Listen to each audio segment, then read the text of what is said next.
दोस्तों, धर्म रक्षार्थ के नाम पर भीख मांगकर शिवान जैसे जड़ बुद्धि इस यथार्थ आध्यात्मिक ज्ञान को रोकने की कोशिश में लगे हैं। केल धाम निवासी ये इसकी बातें सुनो जा करके। हाल ही में लखनऊ में पुस्तक सेवा किया जा रहा था। उसमें मेला आयोजित था, उसको पुस्तक सेवा करने के लिए शिव भक्त गए हुए थे। वहाँ पर शिवान जैसे पखंडी जो होता है ना, बहुत सारे ऐसे पखंडी जो पहुँच जाता है वहाँ पे रोकने के लिए।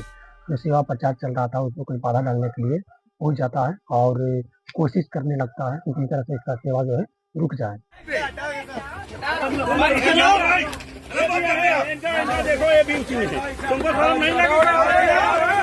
और वो भी झूठ बोल बोल कर रोकने की पूरी तरह से प्रयास करने की कोशिश कर रहा है।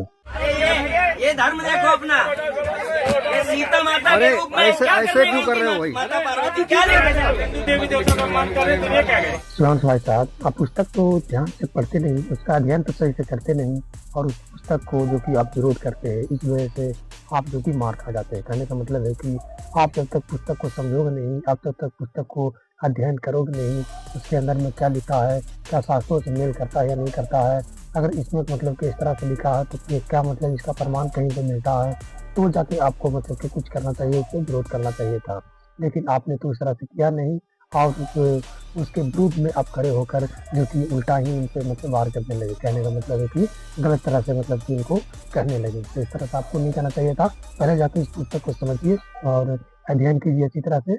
और मैं उस पुस्तक का नाम बता दूं कि ज्ञान गंगा और जीने की राह, गीत वगैरह ज्ञान अमृत, बहुत सारे ऐसे पुस्तकें संत रामपाल जी महाराज जी के द्वारा लिखी हुई, जिसमें ऐसे ऐसे ज्ञान बताया हुआ है जो कि सभी शास्त्रों का निचोड़ किया हुआ है और सभी शास्त्रों से मेल किया हुआ है ज्ञान इसमें मतलब कि परोसा गया है, न कि कहीं से लाकर मतलब इसमें डाल दिया गया है। तो इसको पहले अध्ययन करो, उसके बाद में कहीं पर जाकर विरोध करने की कोशिश करो। पहले इसको अध्ययन करना चाहिए, अध्ययन करने के बाद में आपको अगर समझ में जैसा है वैसा।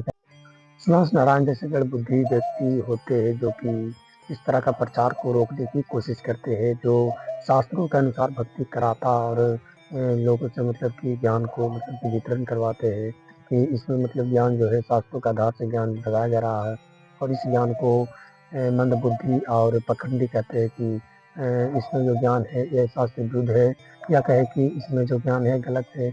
इस तरह से मतलब बोल बोल कर उसको रोकने का प्रयास करते हैं।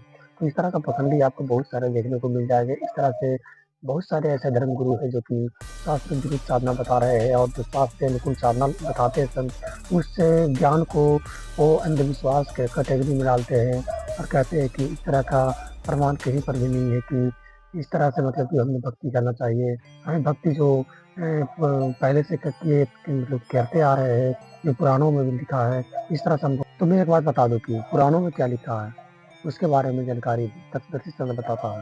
तत्वदर्शी संत से जाकर पूछो इसके बारे में। सतरापाल जी महाराज जी बताते हैं कि जो तत्वदर्शी संत होता है वो सभी शास्त्रों के गुण रहस्यों को जानकारी देता है, न कि उस सुने सुनाई मतलब बात को मतलब वो कहता है। तो इस तरह से मतलब जो शिवांश जो है एक पखंडी है और एक क्या कहे कि मतलब मूर्ख व्यक्ति है जो ना समझ कर जनता को मतलब कि अपने कुछ भाड़े को टट्टू के साथ में लेकर वो अपने आप को समझता है कि बस इसका मतलब है इस तरह से अगर हम कर दे तो इसका जो कि दुकान में बंद हो जाएगा। वो दुकान ही समझता है क्योंकि उसके अंदर जो कि भक्ति का भावना नहीं ना है। उसके अंदर ये है कि चाहत की मतलब कि तरह से हम भी एक संत स्वरूप प्राप्त करें, संत का मतलब पदवी प्राप्त करें, जिससे हमारे भी कुछ हिस्से बने, हम भी कुछ प्रचार कर करके कुछ आगे बढ़े। इस तरह से उनका मतलब सोच होता है। इस तरह से सोच रखने वाले व्यक्ति जो होते हैं बहुत ही घटिया होते हैं और इनका मतलब कि जो कि क्या कहते हैं कि बहुत ही जल्द ही मतलब इनका स्थिति जो कि खराब हो जाता है और दुर्गति को प्राप्त होता है। जैसे मैं एक बात बता दूं कि एक समय की बात है, एक अंधा गधा था। वो अंधा गधा जो था ना कि मतलब ट्रेन की पटरी के बीच में आकर खड़ा हो गया और उधर से हॉर्न बजाते हुए जब मतलब ट्रेन आ रहा तो गधा ने सोचा कि इसको मैं दोनों टांगों से मतलब मार दूंगा, मुझे डिस्टर्ब करने की कोशिश कर रहा। और ट्रेन की पटरी पर मतलब बीच में खड़ा होकर ट्रेन को रोकने की कोशिश कर लिया। मतलब मैं ट्रेन को रोक लूँगा, उसे लग रहा है हमेशा टांग से मार के मतलब उधर कर दूंगा, किनारा कर दूंगा। लेकिन जब नज़दीक में ट्रेन आया तो कुछ गधे को मतलब कि उठा कर पटक दिया, टुकड़े टुकड़े कर दिया उसको। मतलब कि ऐसा मतलब हुआ जैसे उसको मतलब कि पता नहीं चला। इसी तरह से मतलब ये शिवांश के जो मतलब होने वाला है, ये मतलब बीच में ट्रेन की पटरी पे आकर खड़ा हो चुका है और इस गधे को इतना भी समझ में नहीं आ रहा कि हम करें तो क्या करें, क्या सकते हैं मतलब कि इसको हम रोक पाएंगे। रोकना तो नामुमकिन है, इसके लिए कुछ मतलब क्योंकि ये तो कुछ भी नहीं कर पाएगा।